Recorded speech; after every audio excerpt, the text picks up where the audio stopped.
أكنا ما أيانا كبجودتي أجندة جماعة نخاسون obboleessa foreigner jette ingiliffaadhaan dhageeffadhu faranjiin dhaabbachuu qaba dhaabbachuu qaba oromoon kamuu haqa uummata isaa cinaa dhaabbachuu qaba kiristaana ta'e muslima ta'e ortodoksii ta'e jechuudha kennaan jimaa irratti waan jimaa faallee isaa dura dhaabbachuu mirga qaba akka dhala oromoo tokkotti fixadheetiin jira jaalibsaa dalagattiin jiran boo mee carraa tokko naa deebisa carraa tokko naa deebisa jaalibsaa thank you so much galatoome sabboona waan singalin takka jira yaa obboleessa kiyya anjimaa irratti akka keessan si caalaa hadheeffadhee nama dura dhaabbatee dubbataa jiru viidiyoo kiyyallee deemii naaf ustaad Ahmad Arabiin guyyaa tokko wal taaneen been inumaatu anaa kan inni viidiyoo irratti dalagee na arrabsaa ture si galee miti amma dhimma jimaa peenteen jimaani kamaatiif jimaaf mirgani dhaabdi mee obsa jaalibsaa carraa kiyya keessan dubbatanii maal taate saahiba ibsa daqiiqaa tokko kan hin taane only 1 minute waa tokko jedhame only 1 minute injini amplify dura beekana kan kee kabita gaafa carraa nama dhageeffadhu jaalibsa amma awwalee musammaatiif keeniitu awwalee musammaatiif keeniitu ibsa jaalibsa daqiiqa qoy awwalee 1 minute 1 minute sinurraa mee namitti yeroo dheeraa fudhatee jaalibsa amma awwalee musammaatiif keeniitu awwalee musammaatiif keeniitu dhimma jimaa keenyaatii fi hawaasa keenyaaf dhaabbatee ta'e adda bileeso. Mee haasirri kiyyaa na deebisi. Khalifaana dubbatu salaamu alaykum khalifaana dubbatu please khalifaana dubbatu dhiisaa jala naasinaati bakka. Thank you Mr. Rakadi.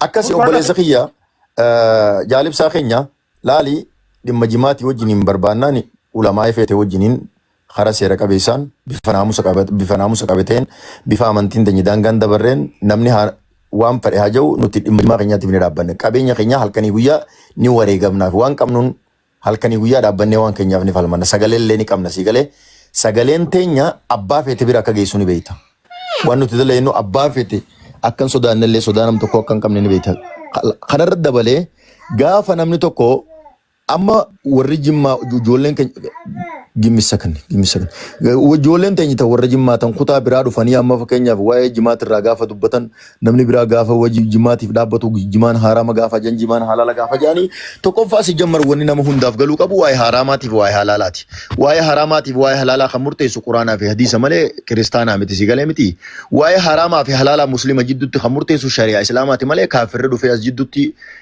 dhimma gartee jimaa kana keessatti muslima jidduutti murteessa hojii kun fudhataman qabu asumaan deebisaa gabaabdu. That's short answer for everyone. Akkas jeetii yaada. Lammaffaa irratti. Khalifa ko jinada kebru takka carrana kan nalille. Furaddu rakkoo. Lula tille carrasi kan nakama khalifa ko na sorgoti ops. Khalifa ko lula tin kabaja ops tikona. Khalifa wanni amarra taasawaa jiru dhimma amantiiti miti. Salaamu alaykum. Wanni amarra dubbataa jiru amantiin wal ilaallatu amantii keessan jiru waa'ee amantii keessa wanni galchan jirtu. Wanni irra dubbataa jirru jimaa harargee qofa irratti harargeen akkami kabajamuu dhabdeedha. Maaf jimaan harargee kabajamuu dhabeedha. Islaamummaa ta'ee as bahee akkami gisee hunda jimaa harargee xiqqeessa. Shee Amiini biroorra waa beekaa. Shee Muusaa Suwaalarra waa beekaa.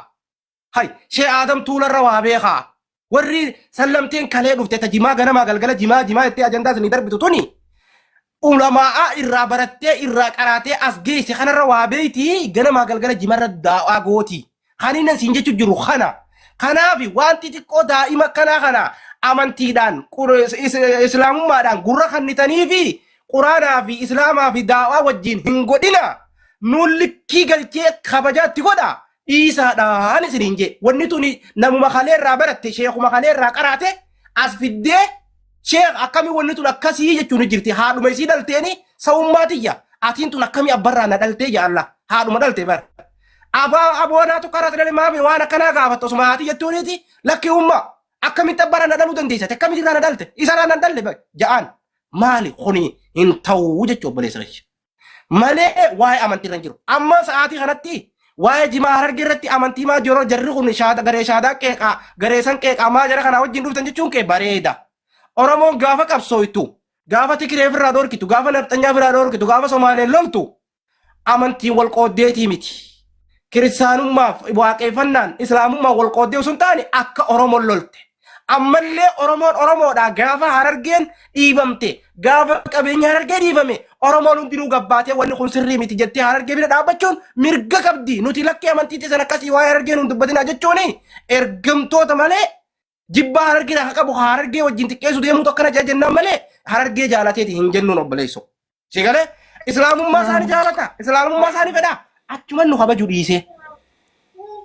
Qoomee naaf jaalibsaan adda fitan daara. Jaalibsa daqiiqaa takkanaa kenna hashir Jaalibsa awwalee musammaa Oromoodha. Jaalibsa awwalee musammaa Oromoodha. Kaliifoo. Hashir amma ajandaa kan jijjiiru. Lulu kana. Irraa olii dabarsaa gaata kan akkan dubbannaati lulu kan nimee sanbootti naana. Laali. Lula dhaggeeffadhu. Lula dhaggeeffadhu. Salaam alaikum. Waalaikum salaam. Ati akkatti as keessatti hin haasoftu akka taasisuu hin dandeessu as keessatti. Jimaan haraamaa jette mataa keetiin eeggata gabbaate. Warra jimaan haraa jiru. Fidi viidiyoo hin jennaan haraa. Fidi viidiyoo. Isaan jirtu Ahmad bira teessee garee amma keessa teessee an sin dhageessisa sagalee teessee hin dhageessisa. No way dhaggeeffadhu jaalibsa. Fidi viidiyoo an haraama jedhe bacarraas hin jenneen. Haraama afaan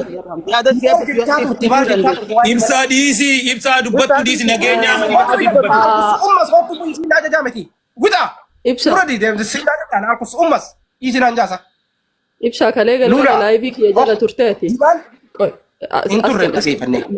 Laayivii kiyya jala turte. Laal dhaggeeffadhu. Amma jimaan haraama moo halaala? Jimaan haraama moo halaala? Ana. Ati eda galgala laayivii kiyya jala turte. Inturre jala. Too ani waa'ee jimaa harka keessaa fudhadheera. Sababa harka keessaa fudhadheefillee sirriitti ibsee. Harka dhiifama gaafattee harka keessaa fudhatte. Laalla dhiifama gaafattee harka keessaa fudhatte. Maal badiin kiyya si jammaa? Dhiifama gaafattee harka keessaa fudhatte moo akka maddu badiin? Qoy maali badiin kiyya? Akka awwaloo maal jettee harka keessaa fudhatte ayyee? Harka keessaa fudhachuun kiyya qoy siifin ibsa. Harka keessaa fudhachuun kiyya annaa itti dhaladhe qaba. Maatii kiyya keessaa nama qama'utu jira. Faayidaa isaa fi miidhaa isaarraa hin dubbadhe. Achi booda uummata Harargee dawwaleetiin gaafadhe. Nama as keessa jiru, nama biyya keessa jiru, Kaayiroo jiru, Keeniyaa jiru. Isin biratti gatii waan kana dhaggeeffadhu ni xumura. Lulisha. Qaali naa oomsinaa tokko naasoo Lulisha sin kabaja. Jabduu namaa intala Islaamaa sin kabaja dhaggeeffadhu. Jecha tokko sin jiruun fedha. Ati miidhaa jimaati miidhaa jimaan qabuu fi miidhaa jimaan hin qabne ati dubartiidha qamaatee beektaa'ee waa'ee miidhaa gaafachuun si barbaachisaati. Ati shee Muusaa Suwaalatti laal shee Muusaa shee Adam Tuula irratti hin guuttattu lama shee Amiin